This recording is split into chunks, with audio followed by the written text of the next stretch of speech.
Assalamualaikum warahmatullahi wabarakatuh. Sahabat Ikhwanul, ketemu lagi dengan saya Ikhwanul Iksan. Pada pagi hari yang cerah ini, saya kedatangan tamu, seorang muda yang luar biasa. Nah, ini dia. Jadi di sahabat Ikhwanul ini tamu saya rata-rata memang orang luar biasa. Tapi luar biasa bukan dalam berarti tinggi pendidikannya, banyak hartanya, tidak. Tetapi luar biasa di bidangnya masing-masing gitu. Jadi tidak semua tidak melihat stratanya, tapi melihat masing-masing pribadinya beda-beda pasti. Ikuti terus sahabat Ikhwanul, pasti kelihatan narasumber saya siapa saja. Nah, pada pagi hari ini barangkali sudah banyak yang kenal dengan beliau.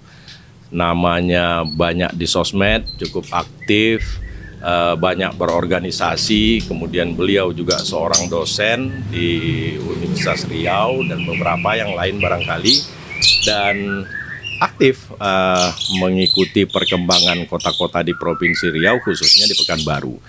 Mungkin yang juga sering kita dengar akrab, masalah banjir, masalah pasar, masalah jalan. Beliau ini istilahnya barangkali kalau orang bilang palu gada.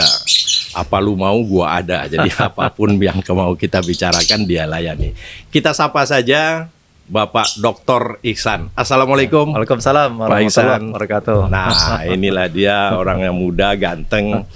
Kemudian penuh nih, istilah orang bilang Pak Iksan ini full daging. Jadi daging semua ini. Jangan lagi tuh. Jadi terpakai semua gitu kan. Insyaallah. Nah, sebelum kita mulai bincang-bincang, barangkali Pak Iksan saya sengaja tidak mencari tahu banyak tentang Bapak. Mungkin Pak Iksan bisa memperkenalkan diri.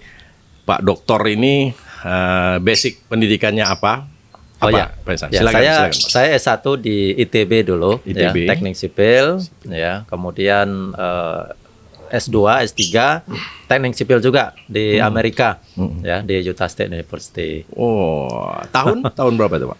ITB saya tamat tahun 93. Tahun 93. Ya, di Amerika saya selesai tahun 99.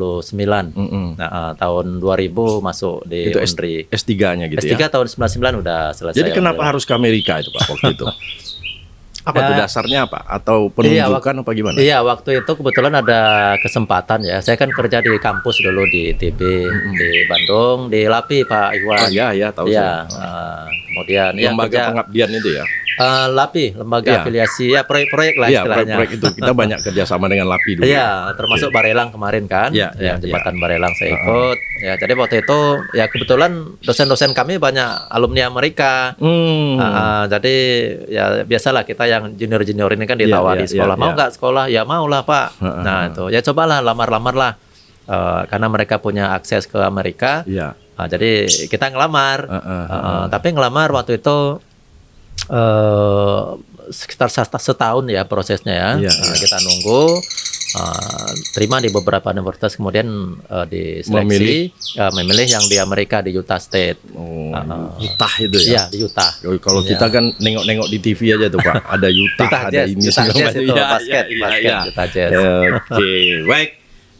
Sahabat Ikhwanul, seperti yang saya sampaikan tadi bahwa biasanya Pak Iksan ini banyak yang kita kenal, banyak menulis, ikut dalam penelitian ini, dalam membuat kajian-kajian khususnya dengan Pekanbaru, misalnya masalah banjir ya Pak ya, masalah sanitasi dan lain-lain gitu. Tapi kita tinggalkan itu karena sudah banyak barangkali yang membicarakan itu. Tapi ada satu hal ini Pak Iksan, Pak Dr. Iksan, kita mungkin hari ini mau bicara tentang kawasan kumuh ini Pak. Karena kawasan kumuh ini pasti banyak hal yang juga mempengaruhinya, bahkan sampai ke banjir dan lain-lain. Secara umum bagaimana Pak Iksan melihat kota Pekanbaru, Pak? Jadi di Pekanbaru ini saya melihat ya beberapa kawasan itu memang sudah bagus, ya, artinya penataannya, peletakannya, termasuk sarananya. Ya itu daerah yang lama tata ruangnya lah kali ya. Iya, tata ruangnya daerah yang lama ya, sekitar Gubernuran mungkin Sukajadi ini tempat Pak Iwan ini saya kira cukup bagus ya, jalannya lebar, bagus, drainasenya, kemudian luasan bandingan antara peta lahannya dengan luasan rumahnya itu sudah standar rumah yang ideal lah ya. Tapi beberapa kawasan yang lain di Pekanbaru, ya mungkin kawasan yang dekat pasar, ya dekat pasar yang lama, kawasan di belakangnya, kawasan di dekat sungai, ya Sungai Siak, ya beberapa daerah di sekitar Sungai Sail. Kemudian beberapa perumahan Sungai yang 50 baru. kali itu yang di dalam itu, Pak. Ya, ya daerah 50 ya, daerah Pasar Bawah ya, itu. Kemudian beberapa perumahan yang baru, yang meskipun dia dibangun baru, ya, tetapi kalau kita lihat dari sarana prasarananya, ya, itu ya kalau kita bercermin kepada Permen PUPR Pak Iwan yang 2018 itu ya standar-standar bangunan yang bagus dan bangunan kumuh. Itu tergolong bangunan kumuh juga meskipun dia perumahan yang baru. Jadi kalau bicara kumuh sebetulnya standar dibilang kumuh atau indikator kumuh itu kira-kira apa ini, Pak? Iya, supaya kita kadang jadi bias juga yang kumuh ini gimana? Kalau saya kembali kepada yang ditetapkan oleh pemerintah ya. Ya karena kita kan nanti yang mengeksekusi itu juga banyak pemerintah ya. Karena kan ada Permen PU 2018 nomor berapa? 14. Iya, 14 atau 16 di tahun 2018 itu. Itu kan standarnya kan ada 7, ya, mulai dari kondisi bangunannya, kondisi jalannya, kondisi air bersih, kondisi drainase, dan pola hidup masyarakatnya juga. Iya, termasuk sampai proteksi kebakaran, ya, dan persampahan, ya. Nah itu kan banyak standar itu harus dipenuhi. Kalau mungkin dia kalau bangunan bukan hanya fisik yang substandar tapi orientasi. Iya betul. Kadang satu ngadap sini, yang satu membelakang kan gitu ya. Kemudian kepadatan juga betul, ya. Kepadatan. Ada intensitas kepadatan bangunan di suatu kawasan. Iya, gitu ya. Pencahayaannya, aksesnya. Nah itu kan mungkin tingkat kejahatan juga atau perilaku masyarakat banyak sebetulnya ya kalau mau dijabarkan kan. Iya betul. Ya, jadi kalau kita bercermin kepada standar itu. Kalau saya melihat Pak Iwan, ya kalau kita betul-betul ideal kepada standar kekumuhan itu, mungkin Pekanbaru ini cuma 10% yang bebas dari kumuh. Ini pesimis betul enggak lah. Kalau bebas 100% ya dari yang 7 kategori itu ya. Tapi kan memang ada yang memenuhi separuhnya. Ya. Kalau yang tidak memenuhi semuanya, ya itu memang enggak terlalu banyak ya. Baik. Kesimpulan memang sementara Kota Pekanbaru masih belum bebas dari kawasan kumuh tadi. Ya kita akui ya. Jadi kalau mengacu kepada di urban design bahwa kumuh kita itu kan sebenarnya ada 2 juga, Pak. Ada slum area dan ada squatter area. Jadi kalau ada slum area itu kumuh di lahan yang legal, sedangkan squatter area itu kumuh di lahan yang tidak legal.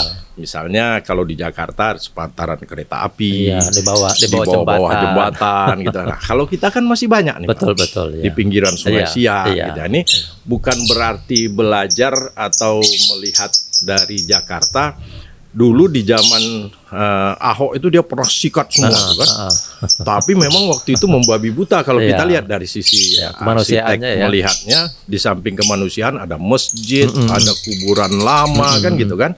Nah ini kalau kita dengan kondisi Sungai Siak sekarang gimana nih menurut pendapat Pak Dokter nih? Iya, kalau saya Sungai Siak itu anugerah ya untuk Pekanbaru ya Pak Iwan ya, karena dia membelah Pekanbaru sisi utara, sisi selatan ya. Kemudian sejarahnya sendiri Sungai Siak itu kan awalnya Pekanbaru ya, daerah tepiannya ya Senapelan.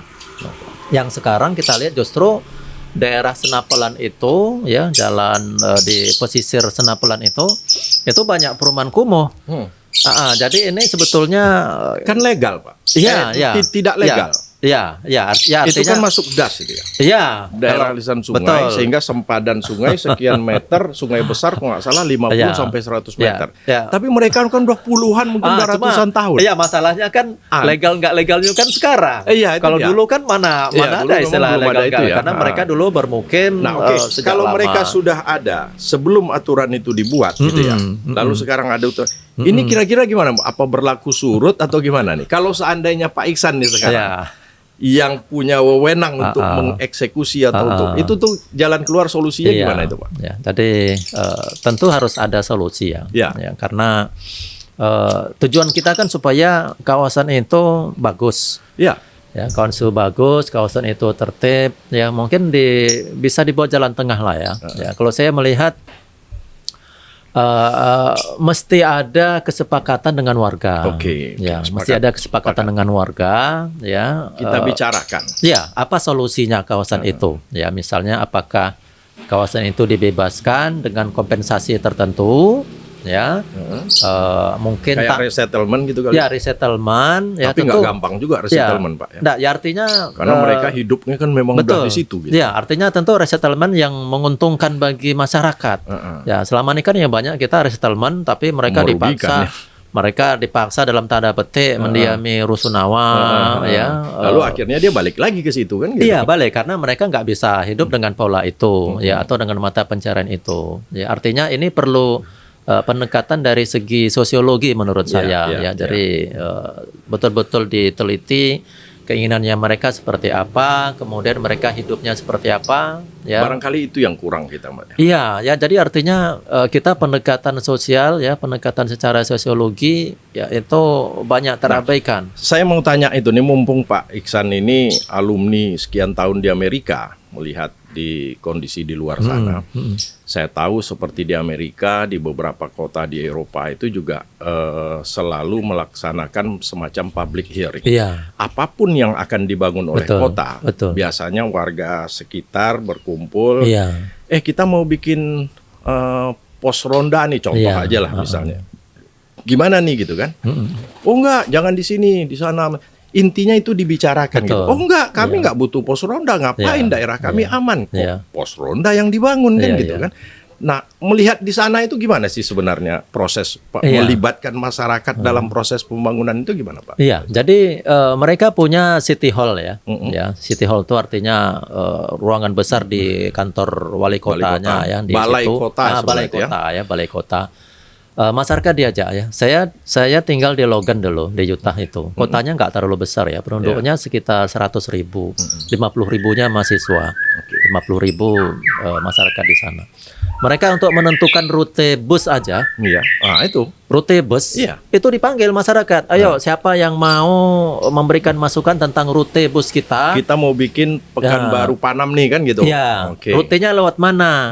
Kita mau nambah rute. Siapa yang mengusulkan supaya rumahnya mau dilewati rute itu? Hadir di balai kota tanggal sekian, jam sekian, kemukakan alasannya. Gitu. Hadir, Pak. Jadi memang ketika rute itu ditetapkan, nggak ada yang protes lagi. Nggak ada yang protes dan rute itu memang dipakai orang kan gitu. Karena memang berdasarkan kebutuhan gitu masyarakat. Ya, jadi artinya kalau kita bilang kan itu participative planning ya. Perencanaan yang bersifat partisipatif, masyarakat diajak ya untuk memutuskan kebutuhan mereka sendiri, bukan ujuk-ujuk diputuskan. Pokoknya mau nggak mau ini sudah diputuskan, tinggal eksekusi. Nanti masyarakat kan protes. Jadi kayak kita lihat sekarang kan, ini kan hangat terus, panas terus nih kan. IPAL digali, belum selesai, udah hampir selesai, air minum gitu kan. Yang salah di mana berarti itu?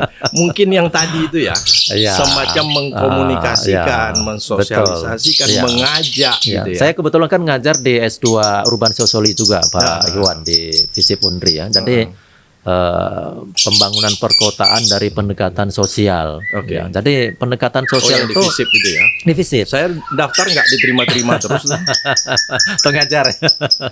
Enggak, saya mau kuliah lah. Masa iya, saya daftar mau kuliah. Oke, lanjut, Pak. Ya, jadi dia memecahkan persoalan masyarakat ya dari pendekatan sosiologi. Ya, ini kan kalau infrastruktur segala macam itu kan alat saja. Alat saja. Ya, kalau sudah diputuskan caranya seperti apa, fasilitas apa yang mau dibangun, syarat-syaratnya, kemudian penggunaannya, itu kan dari masyarakat sosial. Orang sosial dulu yang menyelesaikan ini, udah selesai, bangun tuh tinggal gampang, desain itu gampang. Tapi kalau kita lihat Indonesia, Pekanbaru, terus tadi Pak Iksan menyampaikan bagaimana di luar sana. Tapi kalau kita lihat tetap saja yang berhasil, yang tidak. Karena kawasan kumuh juga bukan tidak ada di Amerika. Wah, banyak sekali barangkali ya. Kemudian misalnya kayak Chicago itu diplesetkan menjadi Chicago, kota yang sakit gitu kan, sick gitu ya. Terus kayak di Jerman, Frankfurt itu diplesetkan menjadi Frankfurt gitu ya kan. Jadi kota yang sakit lagi gitu kan. Nah, berarti tidak semua juga barangkali lagi-lagi kuncinya mereka mungkin yang di Harlem atau yang di Chicago sebagian itu memang tidak mau kalau itu dibenahi. Iya. Mereka nggak mau, mereka nyaman, mungkin kejahatan terlindungi gitu ya, sehingga memang mereka nggak mau gitu. Bisa jadi itu ya Pak ya? Iya, jadi yang penting kan masyarakat ini kan punya trust ke pemerintah ya, bahwa apa yang dilakukan oleh pemerintah itu membuat mereka bisa lebih baik. Nah, berarti tingkat kepercayaan itu harus dibina dulu. Selama trust itu tidak ada dan tidak ada contohnya, setiap kali resettlement, setiap kali pemindahan, ya itu berujung kepada merananya masyarakat. Nah, itu yang harus betul-betul dipikirkan saya kira. Dan itu tidak mudah itu Pak. Tidak mudah. Butuh waktu dan butuh orang yang tepat, right man on the right place untuk bisa yang melakukan. Jadi kerjanya pemerintah ini kan pokoknya bagaimana melindungi kepentingan masyarakat banyak. Kalau bukan hanya sekedar retorika, memang harus diperlihatkan, memang harus dicontohkan gitu ya. Jangan nanti semua naik moge, naik ada bikin klub moge, klub ini Rubicon gitu kan. Nah, gimana orang mau percaya gitu ya? Oke. Baik sahabat Ikhwanul, sebenarnya bicara tentang kawasan kumuh ini hanya satu dari sekian puluh permasalahan perkotaan di dunia. Jadi kita tidak bisa lepas dari yang namanya MDGs. Jadi ada agenda Millennium Development Goals, itu di tahun 92 berkumpul 178 negara termasuk Indonesia di Rio de Janeiro, menghasilkan 21 agenda waktu itu. Kemudian targetnya 2015 itu selesai. Jadi 2015 178 kota tadi sudah ada peningkatan kemajuan lah, termasuk Indonesia. Kemudian sekarang sambung SDGs. Waktu saya ingat saya itu di 2015 karena agenda 2012 karena melihat 3 tahun lagi, tapi ini nggak mungkin berhasil semua, menekan kemiskinan, gender, transportasi, air minum, sanitasi dan lain-lain gitu ya, kematian bayi, kematian ibu melahirkan. Akhirnya diperbarui dengan SDGs itu ya, Sustainable Development Goals. Nah, SDGs ini sampai tahun 2030 sekarang. Tadinya 2024. Tapi diperpanjang lagi sampai 2030. Kemudian agendanya juga diperkecil menjadi 17 agenda, 17 agenda saja. Nah, sekarang saya nggak bicara MDGs ataupun SDGs. Di Indonesia, khususnya di Kementerian PUPR, itu ada yang namanya program 100-0-100. Jadi 100% akses air minum, 0% kawasan kumuh, 100% akses sanitasi layak. Nah, air minum sanitasi kita bahas nanti Pak. Mungkin di sesi berikutnya, mudah-mudahan Pak Iksan masih mau main ke tempat saya, ke sahabat Ikhwanul. Sekarang kita target pemerintah Indonesia melalui Kementerian PUPR dengan semua kegiatannya di program 100-0-100 itu 0% kawasan kumuh yang tadinya 2024, sekarang bergeser menjadi 2030. Jadi 2030 diharapkan tidak ada kawasan kumuh di Indonesia. Nah, turunan dari 100-0-100, pemerintah kabupaten kota harus punya beberapa instrumen pengendali. Salah satunya Perda Kumuh. Nah, jadi kumuh yang ada di semua kabupaten kota itu sebenarnya berdasarkan SK kepala daerahnya kan gitu Pak. Nah, alhamdulillah kita di Riau ini dari 12 kabupaten kota semua sudah punya kawasan SK kawasan kumuh. Jadi Pekanbaru sekian, dia ini sekian, ini sekian. Total kalau nggak salah masih 22.000 lagi Pak hektar. Kawasan kumuh yang ada di Provinsi Riau dari data yang ada. Nah, melihat ini, kalau saya lihat dengan kondisi yang ada sekarang, kebetulan saya memang pernah bersinggungan langsung dengan pekerjaan itu. Jadi dulu di awal-awal masuk program-program kumuh ini Pak, itu ketika kita survei pemerintah itu semua wali kota bupati, nggak ada.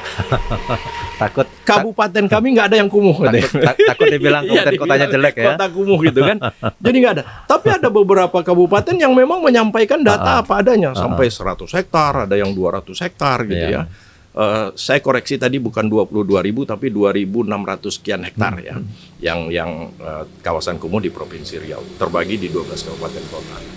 Nah, sekarang kan dulu nggak mau, sekarang karena ada program semua minta jadi kumuh gitu. Daftar semua lagi. Jadi bikin kumuh semua kan. Nah, sekarang permasalahannya, kapan kumuh ini mau selesai kan gitu Pak? Kalau apalagi dengan undang-undang pemerintahan daerah, kalau dulu pusat itu kumuh berat, provinsi kumuh sedang, kemudian kabupaten kota kumuh ringan, kemudian dengan lahirnya undang-undang pemerintahan daerah yang membagi kewenangan, pusat di atas 15 hektar, provinsi 10 sampai 15, kemudian di bawah 10 hektar itu kewenangan kabupaten kota. Nah ini dengan aturan yang berubah-berubah, akhirnya kabupaten menyesuaikan lagi nih. Pertanyaannya kapan mau selesai kumuh kita ini? Kapan mau bisa Jadi kalau intinya Pak Iksan, apa nih Pak yang supaya bisa kumuh ini benar-benar terorganisir, tersinkron, kita mengerjakannya, menuntaskannya gitu kan? Di samping tadi sosialisasi atau mengajak partisipasi masyarakat, di kitanya sendiri apa nih Pak? Kalau saya lihat pendekatannya kan ada dua Pak Ikhwan. Yang jelas kan kalau dia kaya banyak duit, rumahnya nggak akan kumuh lah kan? Iya kan? Oke, rumahnya ya? Ya, rumahnya atau lingkungannya tentu dia akan perbaiki kan? Ya, kalau dia punya banyak uang kan, artinya kalau dia tidak miskin, biasanya kan yang kumuh itu kan yang ya dekat kepada kemiskinan lah ya. Artinya pertama ini orang harus dikayakan dulu nih. Itu pendekatan pertama ya. Artinya kesejahteraan mereka diurus kemudian pekerjaannya.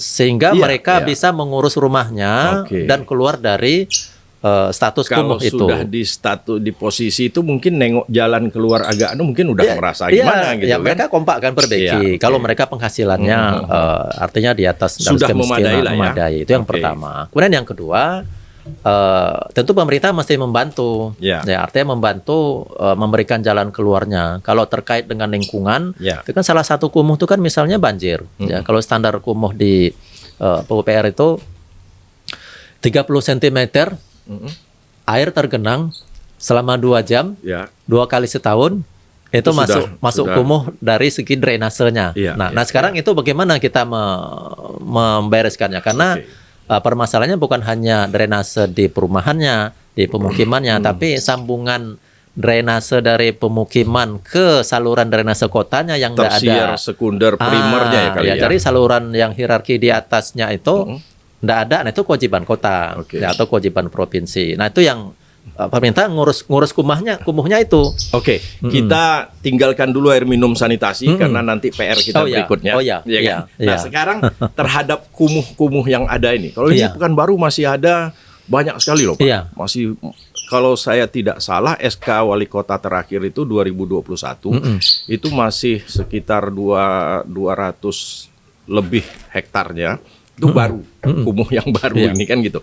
Nah ini mengantisipasi, saya takutnya, padahal program banyak, kegiatan banyak, ada kotaku ada kota tanpa kumuh, APBN, kemudian kita juga bangun livelihood dan lain-lain gitu ya. Nah ini nggak selesai, hanya memindahkan gitu. Antisipasi supaya kawasan itu jangan kumuh gimana Pak?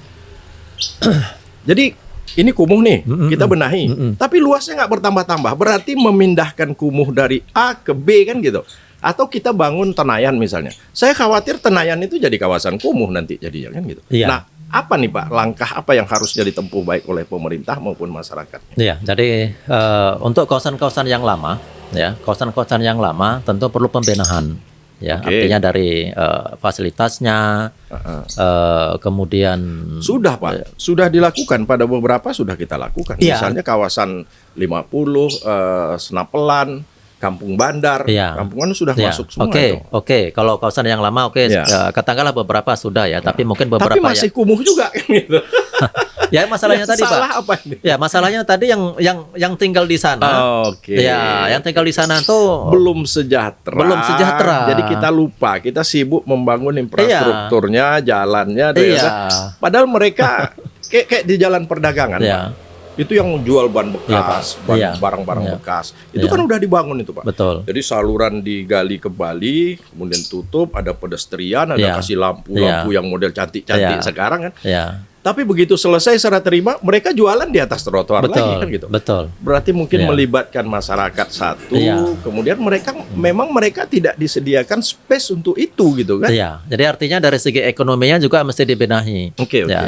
Artinya mereka diangkat tingkat kesejahteraannya, sehingga mereka bisa lebih mandiri dalam mengurus perumahannya, pemukimannya, ya itu. Kemudian saya menyorot juga ya untuk pemukiman-pemukiman yang baru ya.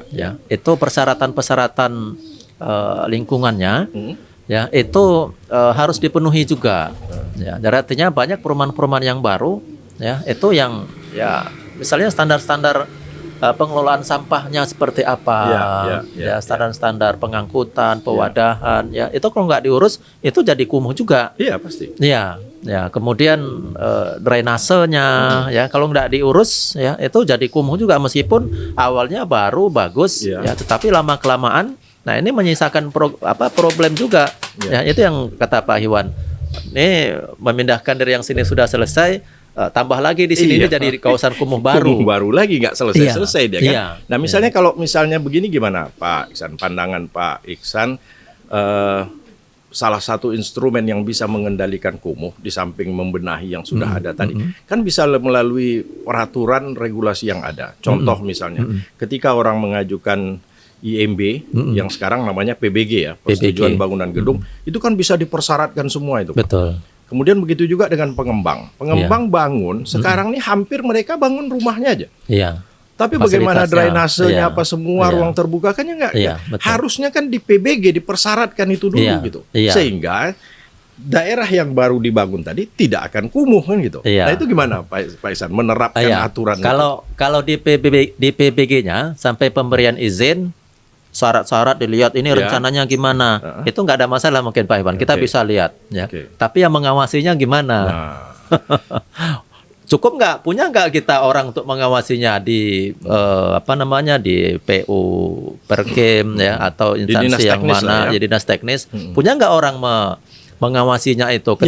Ketika selesai, udah ini kami udah selesai bangun, sesuai nggak dengan PBG yang diberikan kemarin? Saya rasanya jarang lihat itu.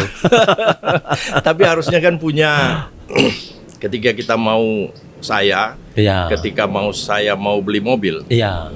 Tentu saya sudah berpikir bagaimana bensinnya nanti belinya di mana ya. Uang bensin kita punya nggak ya kan? Saya kira itu PR di PU Perkim barangkali Pak Iwan. Jangan PU Perkim aja lah. Ya semuanya lah ya. Ya tapi kan istilahnya leading sektornya di sana ya. Dia bisa merekrut orang untuk mengawasi itu ya. Tapi kalau PU dinas teknis, saya butuh ahli lingkungan 3 orang, saya butuh sipil 2 orang. Kalau Pak Walinya nggak mau kan nggak bisa juga Pak. Yang mengusulkan mereka ya. Gitu. Ya, tapi secara kebijakan politis itu harus didukung. Ya.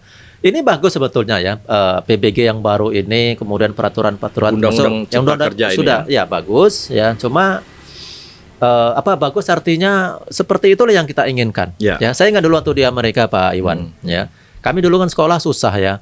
Artinya saya nggak ada beasiswa dari Indonesia dulu, beasiswanya dari Amerika. Artinya tergantung kita kerja di sana ya. Iya. Kita cari rumah yang paling murah. Ya, saya dapat rumah paling murah tuh di kampus tuh $400 per bulan. Tapi saya stop dulu sebentar. Izin, mohon maaf.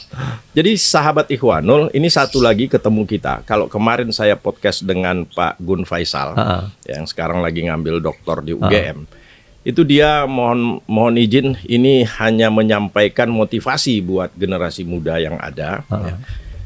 Beliau juga tidak dari keluarga yang mampu, tapi mampu sekolah S2-nya ke S2-nya ke Jepang kalau nggak salah.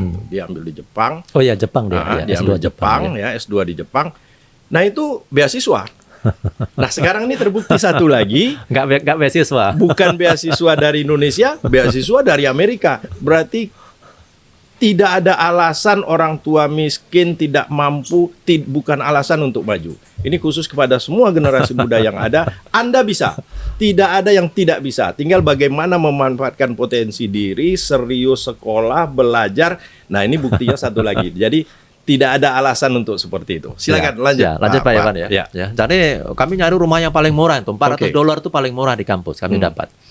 Kami mau nyari yang lebih murah lagi Pak Iwan. Nyari ya. Paling murah tuh 3,5, tapi di luar kampus. Ya. Mau agak cari jauh lah ya. Di bawah itu lagi nggak ada.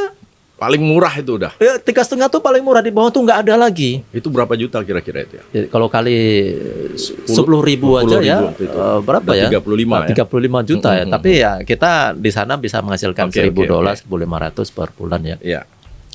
Nah, itu artinya apa? Pemerintah Amerika tidak mengizinkan rumah dibangun dengan kualitas di bawah itu. Itu. Nah, itu artinya rumah itu ada parkirnya, ada kamar mandinya, ada air bersihnya, ada gasnya, ada air panasnya, cahayanya. Jakarta pernah buat gitu kalau nggak salah. Jadi kalau dia nggak punya tempat parkir mobil, dia nggak boleh beli mobil. Ya. Yang punya mobil memang punya areal untuk parkir mobilnya, jadi jangan parkir di jalan kan gitu kan. Jadi rumah yang diizinkan atau bangunan yang diizinkan itu memang memenuhi syarat semua di sana, dan tidak bisa dia menyewakan lebih murah. Kenapa? Bangunnya aja udah mahal.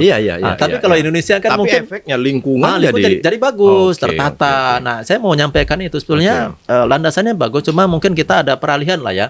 Peralihan bertahap, tapi target kita itu untuk membuat lingkungan yang bagus. Jadi kalau kita lihat Pekanbaru lah misalnya, nggak usah jauh-jauh.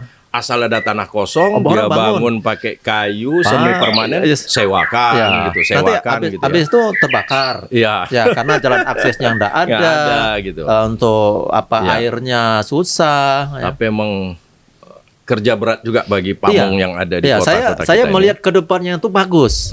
Ya, artinya kita udah punya tracknya. Nah, cuma di track itu kan harus kerja keras nih, mencapai. Saya kira Indonesia insya Allah akan mencapai ke sana. Apakah 2030 nanti, walau alam ya. Oke. Baik, sahabat Ikhwanul, saya teringat dulu ada program penuntasan pembangunan ini. Dulu ada P3KP, program pembangunan kota terpadu dulu ya.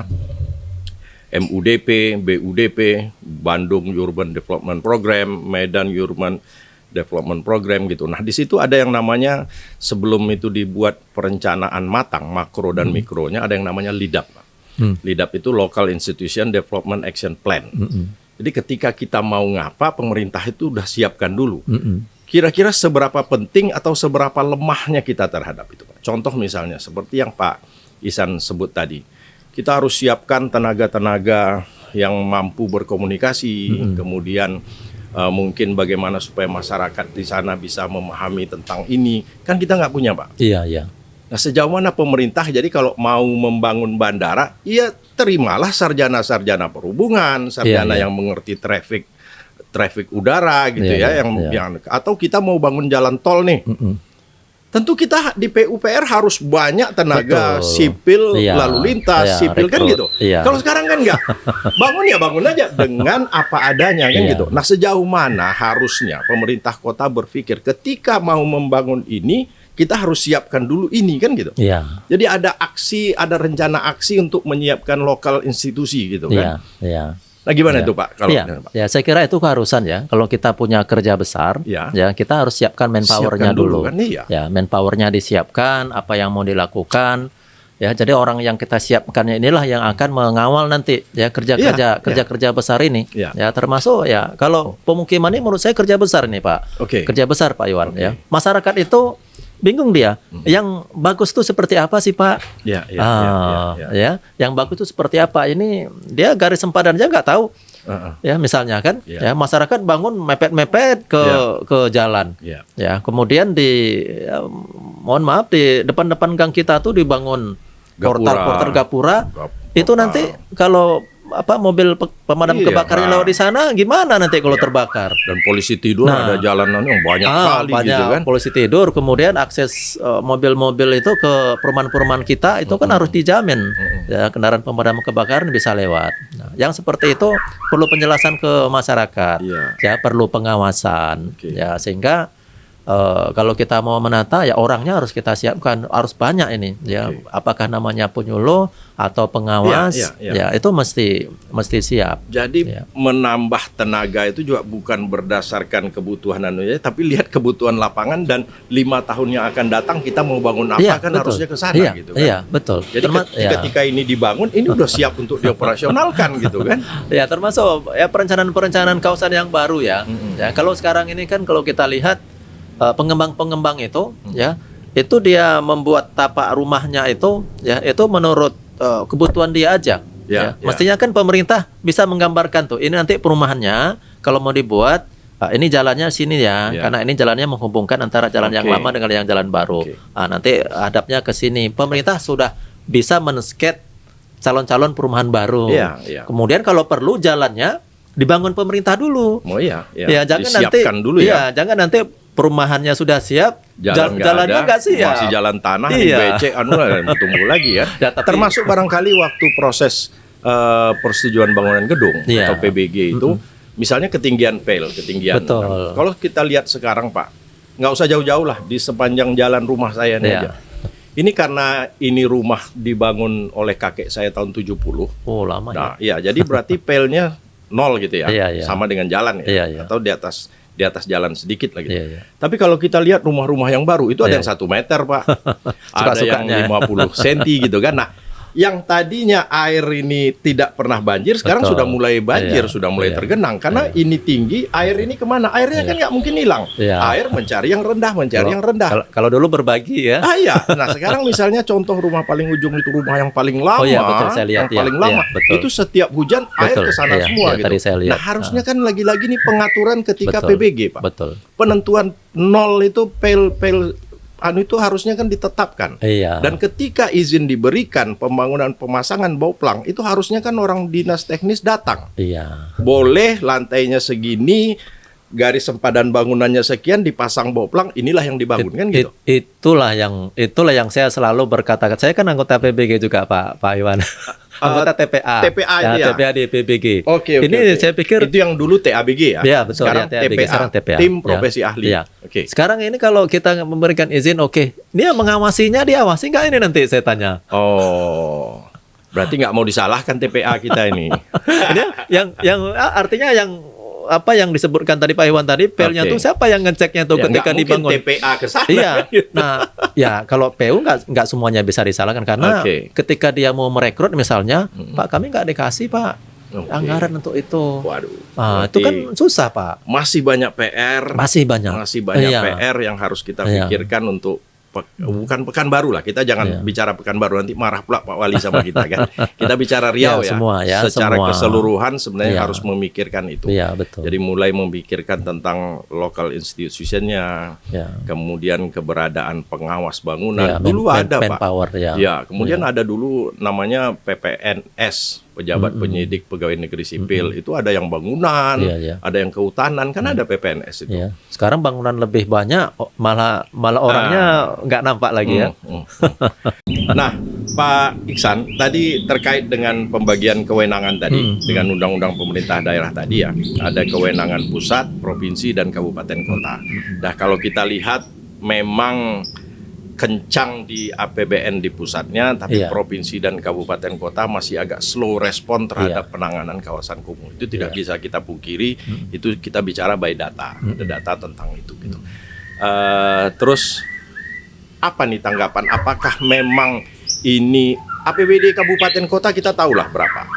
Dan mungkin walaupun ini prioritas, tapi mungkin menganggap ada lagi yang lebih prioritas. Belum lagi biaya rutin yang sangat besar yang dibutuhkan oleh kabupaten kota. Harapan atau pandangan Pak Iksan harusnya ini memang kenapa tidak APBN yang jor-joran benar-benar menangani lalu tinggal merawat kabupaten kota, atau saran untuk pusat apa nih Pak? Ya, di sini saya lihat perlunya komitmen Pak Iwan ya.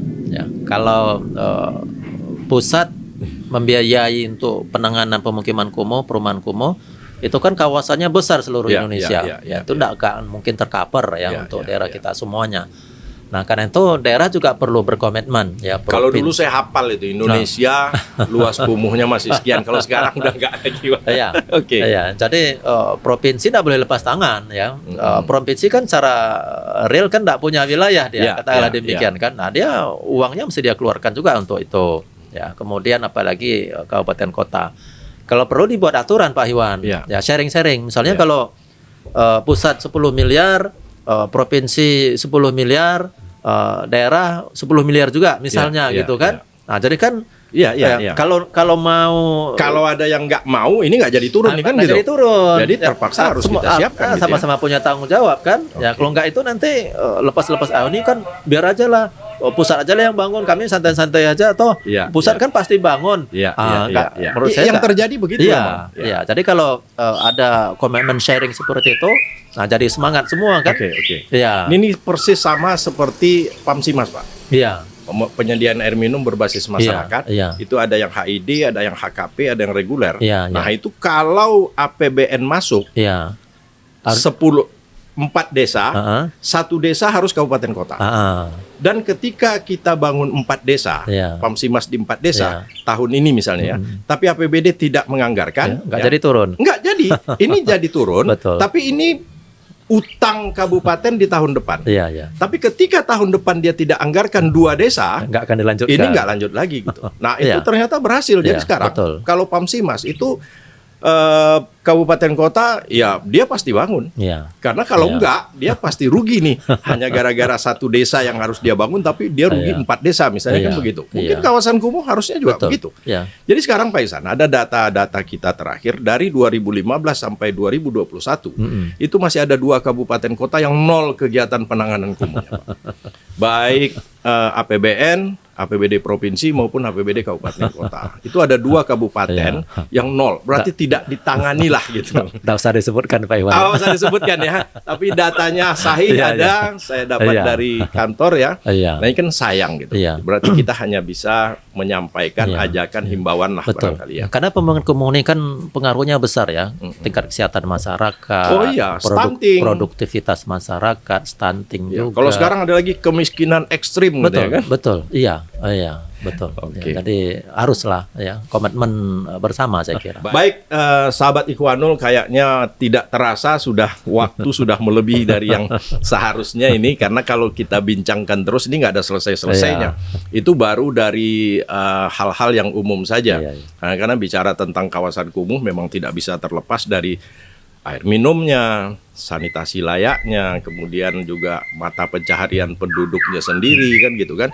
Kemudian bangunan existing yang ada, yang orientasi bangunan tidak beraturan, bahan bangunan belum, kalau hujan bocor dan lain-lain, itu sangat-sangat mempengaruhi terhadap tingkat kumuhnya lokasi itu sendiri kan gitu.